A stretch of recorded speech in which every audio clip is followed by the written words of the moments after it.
15 मई को कैसी रह सकती है बाजार की चाल? आइए नजर डालते हैं कि 12 मई को कैसे किया बाजार ने प्रदर्शन।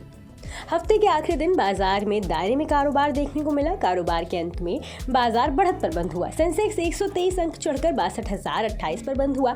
वहीं निफ्टी 18 अंक चढ़कर 18,315 पर बंद हुआ। 12 मई को सबसे ज्यादा गिरावट आईटी, मेटल और मीडिया शेयरों में रही। वहीं ऑटो, बैंक और फाइनेंशियल सेक्टर बढ़त पर बंद हुए। बैंकिंग शेयरों में खरीदारी रही, जिसके चलते निफ्टी बैंक 318 अंक चढ़कर 43,794 पर बंद हुआ। मिड कैप और स्मॉल कैप शेयरों में दबाव देखने को मिला। मिड कैप 133 अंक गिरकर 32,468 पर बंद हुआ।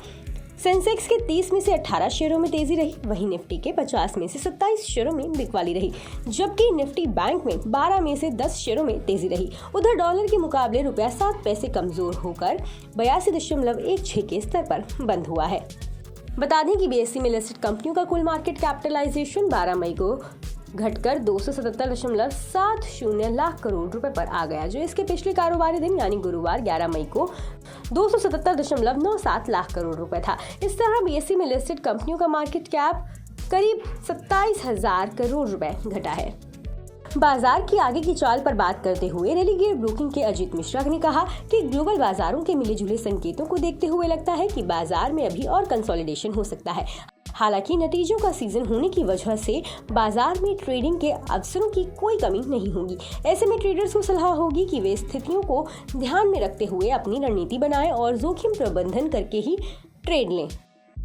कोटक सिक्योरिटीज के अमोल अठावले का कहना है कि कमजोर एशियाई संकेतों के चलते बाजार में इंट्राडे सत्र में उतार चढ़ाव रहा, लेकिन चुनिंदा बैंकिंग और ऑटोमोबाइल शेयरों में हुई खरीदारी ने बाजार की रिकवरी में मदद की। अब बाजार काफी ज्यादा ओवरबॉट जोन में दिख रहा है। इसके साथ ही ब्याज दरों को लेकर काफी असमंजस की स्थिति दिख रही है। तकनीकी रूप से देखें तो एक मजबूत अप ट्रेंड रैली के बाद निफ्टी आराम से 10 डे SMA से ऊपर कारोबार कर रहा है। साथ ही ये हायर बॉटम भी बना रहा है। ये मौजूदा स्तर बाजार में तेजी आने का संकेत है।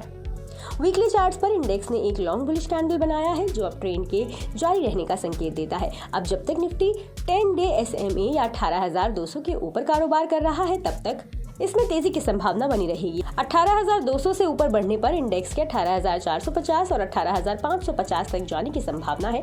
दूसरी तरफ अगर इंडेक्स 18,200 से नीचे फिसलता है तो ये कमजोरी 18,000 तक बढ़ सकती है। अमोल अठावले ने कहा कि बैंक निफ्टी के लिए 43,500 सबसे बड़ा स्तर होगा।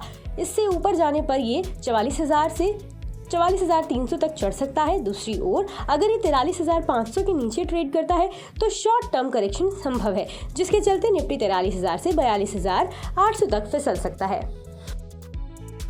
बता दें कि मनी कंट्रोल पर दिए गए विचार एक्सपर्ट्स के अपने निजी विचार होते हैं। वेबसाइट या मैनेजमेंट इसके लिए उत्तरदायी नहीं है। यूजर्स को मनी कंट्रोल की सलाह है कि कोई भी निवेश निर्णय लेने से पहले सर्टिफाइड एक्सपर्ट की सलाह लें।